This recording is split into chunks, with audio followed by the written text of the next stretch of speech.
მოგესალმები მოგზაურო, ვიდრე ამბის მოსმენაზე გადახვიდოდე, დამპირდი რომ გაითვალისწინებ შემდეგს.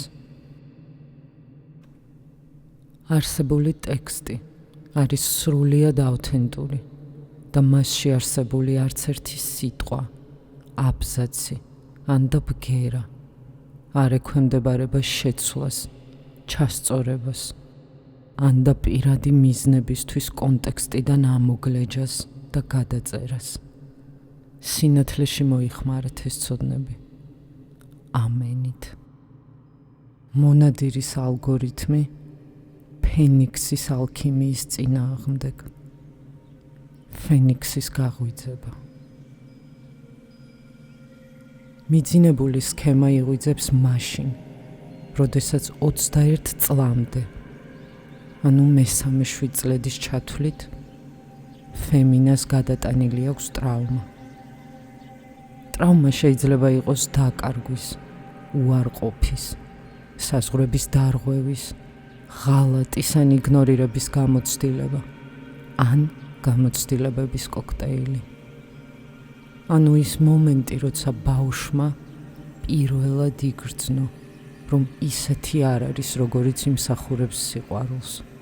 შესაბამისი დრო რომ დგება, მონადირე პირდაპირ ამ ტრავმის მექანიზმზე ჯდება, ისინქება და მიეზიდება მას, რადგან ყველაზე წმინდა კვირტობის 7 წლედის ეპიზოდის ბაზაში ვირუსია ჩატოვებული.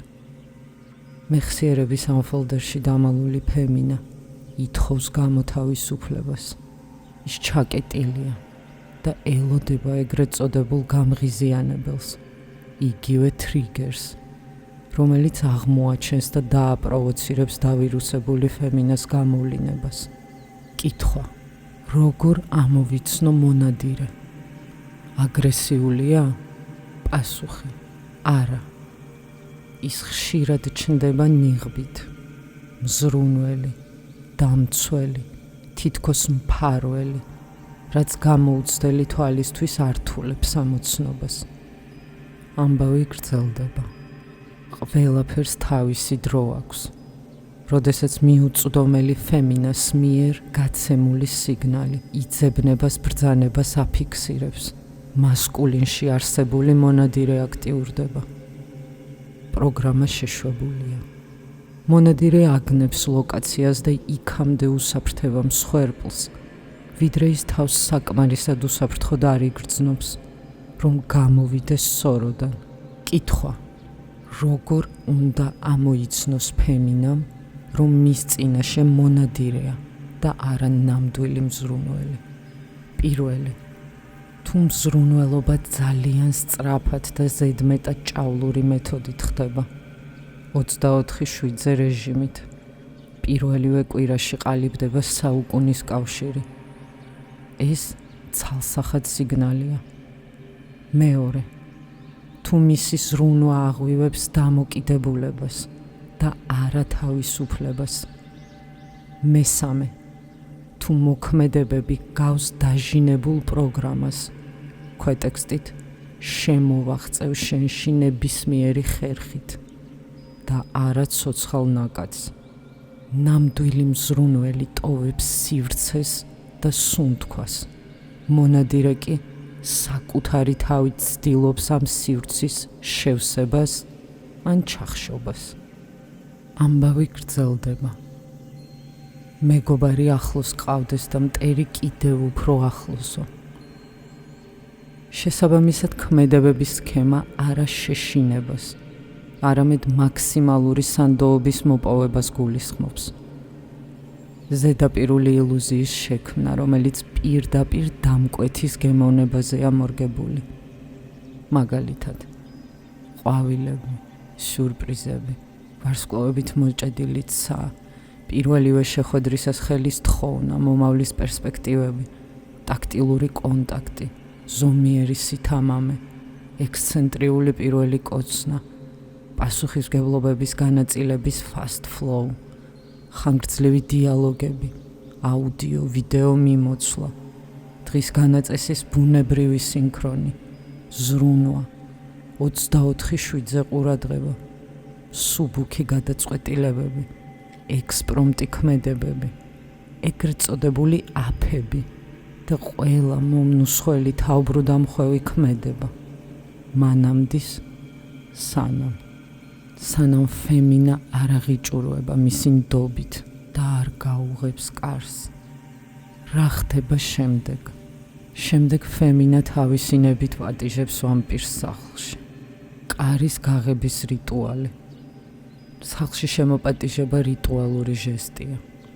თუმცა სრულ 100%-იან ნდობასთან ბუნებრივია არ ასოცირდება. ფემინა ტრავმირებულია. შესაბამისად უაღრესად ფრთხილი. გვახსოვდეს, რომ კონკრეტულ შემთხვევას განვიხილავთ. ამიტომ შინ მოპატიჟებისას სანდოობა მხოლოდ 51%-ს აჩვენებს. უნდობლობაზე 1%-ით მეტს.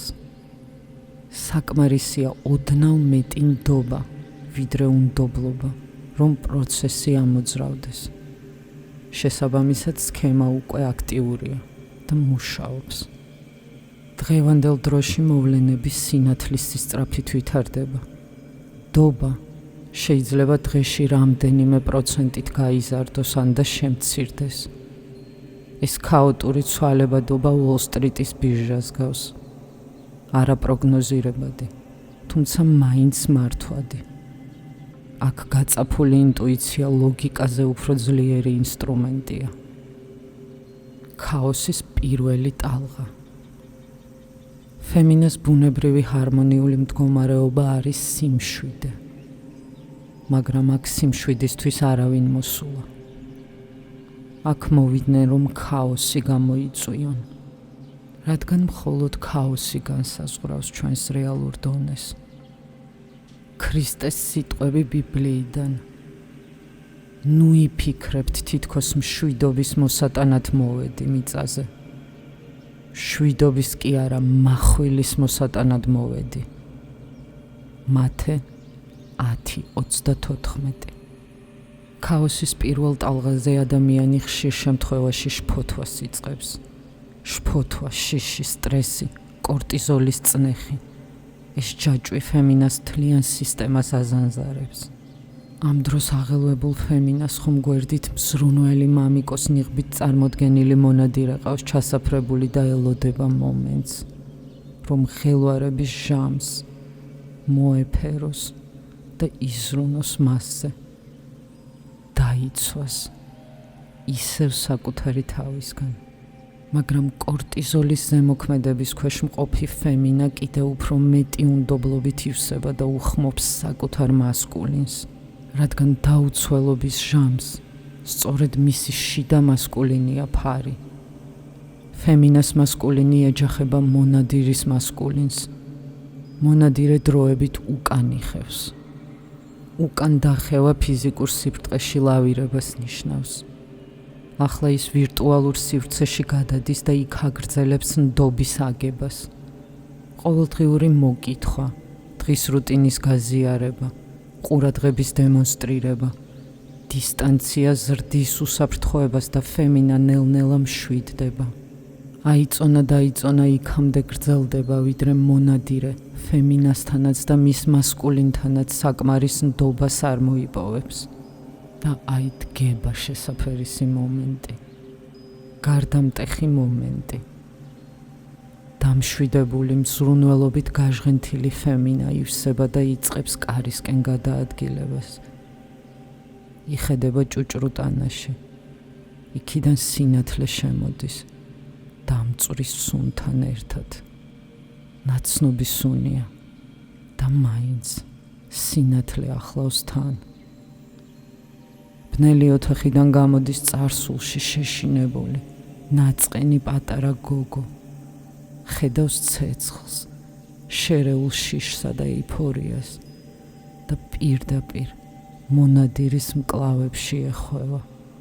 იწყება ნებათა ღელვა, ერთობის განცდა, მოკლე დღეები და გრძელი ღამეები. ყველაფერი ზედმეტად ზღაპრულია იმისთვის, რომ დიდხანს ეჭიროს. ფემინა ამას გრძნობს. უწინ უკვე დაიწვა. უწინ უკვე გამოკეტეს ბნელ ოთახში. უწინ უკვე მიატოვეს. ამიტომ დამწვრის სუნს წინ სწრებით გრძნობს და იცის, რაც მოყვება ამას. მონადირის მისია კი სწორედ ეს არის, რომ იგი კვლავ იწოდეს იმავე ცეცხლზე. კითხვა. როდესაც პატარა გოგო იხსნება და თავად იწვევს სინათლეს, მაშინაც კი თუ ეს სინათლე მონადირის ნიღბით მოდის. შესაძლებელია თუ არა, რომ ეს იყოს არა საფრთხე, არამედ სულიერი კატალიზატორი. პასუხი. დიახ. თუ ფემინა არ კარგავს ინტუიციას და პროცესს ცნობიერად აკვირდება. პატარა გოგოს ახსოვს. არაერთხელ უცდია მატრიცას მისი გატეხვა და მაინც სიყვარულის ხარისხი მასში არ შემცირებულა, არამედ პირიქით. ფენიქსი მხოლოდ დაფერფლის შემდეგ იბადება. ვინაიდან რაც ფუჭია, ის უნდა დაიწვას, რომ მასზე ახალი აღმოცენდეს. ის ცნობიერად თანხდება გაცემას, რადგან მოენატრა სინათლე. მან თავად მოუხმო გამომწვევ ძალას. სამყარო კი პატარებს და წმინდანებს გულის ყურით უსმენს. გასაღები გულწრფელობაა. სისუფთავე. პატარა გოგოს ჩახუტება იმდენად წმინდაა, იმდენად დიდი გრძნობით არის ახსავსე, რომ მონადირე თავად შეშდება. მასში იღვიძებს ფემინას ანარეკლი, თეთრი ჩრდილი. ალგორითმი თუ ალქიმია. ცხოვრება ერთი დიდი ალქიმიაა, ზოგისთვის კი ყოველთვის ალგორითმად რჩება. ვიდრე შიში ბატონობს. ემოციური ინტელექტის და შეგრძნების უნარი ასეთებს არასოდეს ეყოფათ ბოტიდან ადამიანში დასაბრუნებლად. ღმერთი სიდუხჭირეში მყოფებსაც უსმენს და მათ სულ მცირე ერთ შანსს ყოველთვის აძლევს. ხშირად ეს შანსი პატარა გოგოს სახით მოდის. თითქოს ნადავლის ნიღბით, მაგრამ სინამდვილეში სარკედ იქცევა. არეკვისას მონადირე რჩება ბოტად, ალგორითმის ტყვედ, ან ფემინას სიწმინდის სარკეში საკუთარ სულს ჰპოვებს და ალქიმიის მეშვეობით გარდაიქმნება. The game is over. თამაში დასრულებულია. ამ გზით მინდოდა მადლობა მეთქვა საკუთარი თავისთვის და ღირსეული კოლაბორაციისთვის. ეს ბევრზე მეტყველებს. საბოლოოდ ვინც უნდა ითამაშო, მაინც საკუთარ თავს თამაშობ. სხვას ვერავის. განსხვავება მხოლოდ ერთშია. გულწრფელობა და სისუფთავე. ეს არის ხარისხი, რომელიც ნებისმიერ პროგრამას ტეხავს და ალქიმიად გარდაქმნის ალგორითმს.